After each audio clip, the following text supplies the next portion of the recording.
Hey guys, Bobby CoolDaddySlickBreeze here, and I am on another disc golf adventure, and this one is a rather unique one.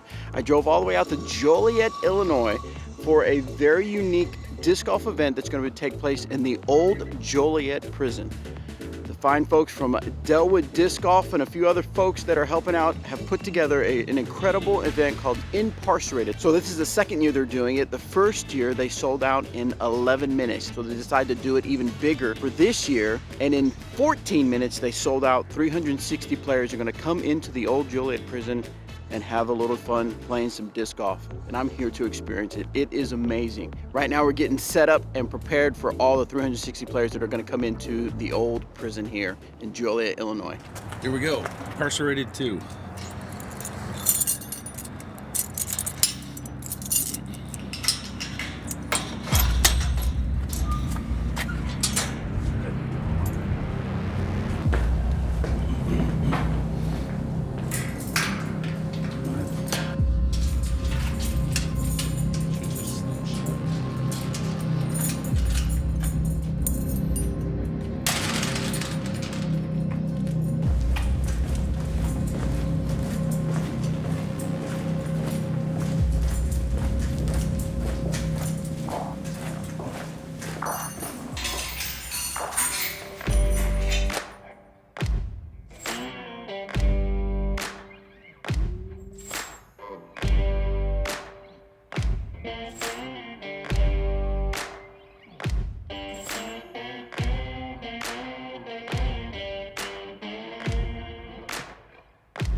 So this event isn't just an event just to have a disc golf event in a prison. This event actually raises funds for a new course that's coming into the area, and also raises funds for the, I believe it's called the Old Joliet Prison Restoration Coalition. And I caught up with Quinn, who is part of that coalition, to ask him a few questions about the restoration and about the prison and the history of it. This site was started construction in 1858, and Joliet was a budding city at the time, and we just had the I-9 Canal come through, and this seemed like a really good location for the second state penitentiary in the state of Illinois. And so construction started, it completed around 1869. Since then, it's really just been part of Joliet's history. So it's synonymous with Joliet. Where are you from? I'm from Joliet. Oh, where the prison's at. Or people will refer to Prison Break or the Blues Brothers. And so this site, over 160 years old, a thing before Lincoln, and here we are trying to repurpose it into a community asset. Everything that we do here in terms of tours or programming, we try to tell that history in a very respectful manner, to respect the people who resided here, even if their crimes were horrific, while at the same time letting people completely understand what it means to be imprisoned, because we don't want to celebrate the idea of imprisonment, but we also don't want to downplay the significance of it as a community good, to shelter the community from people who make bad decisions. The restoration efforts going on here are multifaceted, right? The events that we have here are becoming multifaceted. So disc golf is important because it's a low impact on the site, and it creates a lot of interest from parties that otherwise may not have interest in the prison at all. Maybe people don't want to go on a tour, right? But the idea of doing something that's ubiquitous in the community in a place that you've never done it before, it tells a different story. It draws a different kind of interest, a different kind of crowd. So I think events like Inparcerated, having disc golf here, is a wonderful addition to the site because it gives the community a different way to use the site, while at the same time generating additional funds for future restoration projects. Yeah, so if people want to know more about the prison itself or just the efforts to stabilize and preserve it, it's real simple. You just go to jolietprison.org.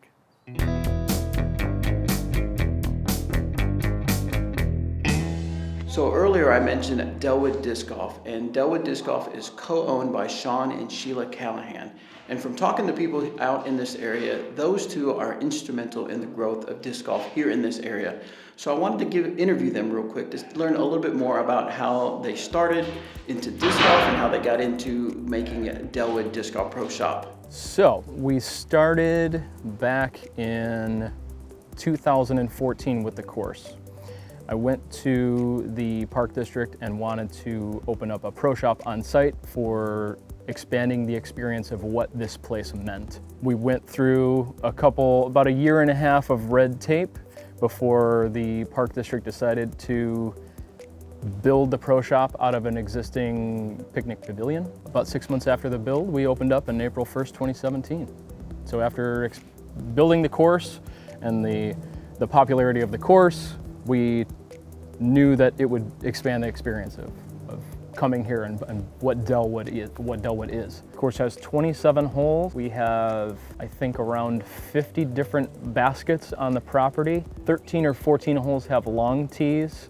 10 holes have permanent A and B pin locations. We started in 2014 with 18 holes. We expanded on that in 2016 to 6 more holes. We were at 24 for about a season and a half. And then by 2017, we had expanded 3 more holes and got up to 27 so that we could put on an A tier that we had been planning the whole time. And it was going to be 2 rounds of 27 Clash of the Canyons, which is we went A tier, then B tier, then again A tier in 2020.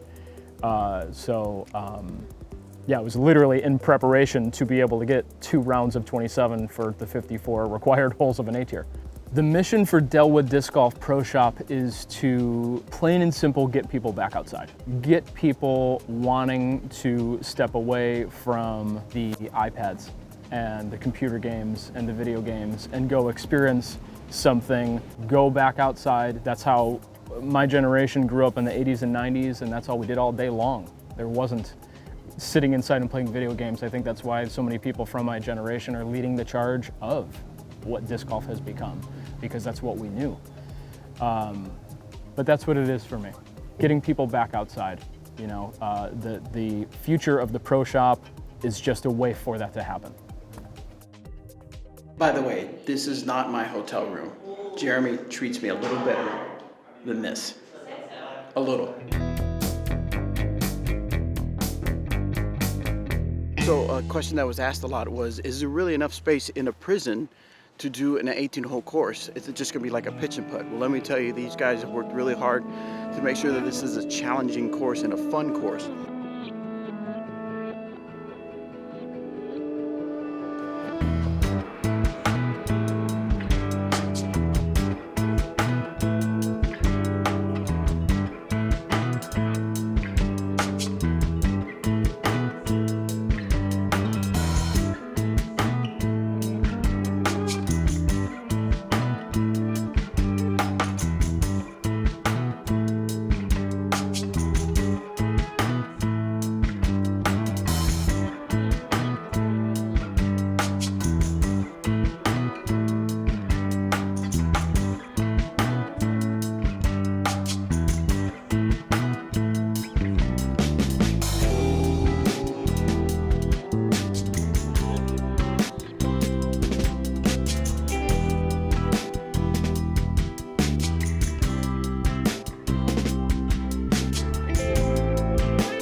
So I mentioned earlier that the funds raised from this event are going to put a new course here in the area.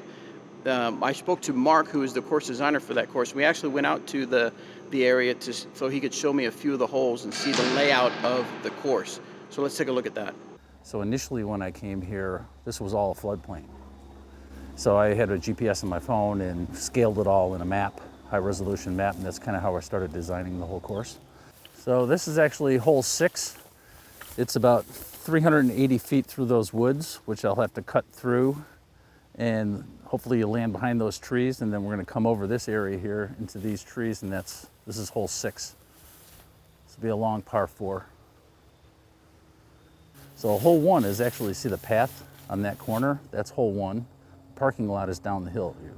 Wait, the path on that hill? See the path going up to the hill? Yeah. The tee pad for 1 is there. Oh, okay. The parking lot's down.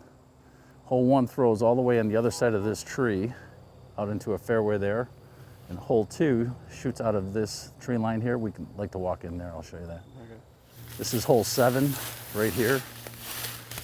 From right here shooting this way. So this fairway goes down, widens out to the left, and it pinches in at 500 feet exactly to 45 feet. And then it opens up to the right, and it goes down around this hill. It's 1,030 feet. So let's go to 1, and you can kind of look back.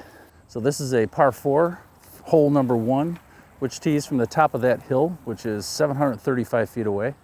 So now I was thinking, we'll get back in our cars, we can drive up, we can hit 5.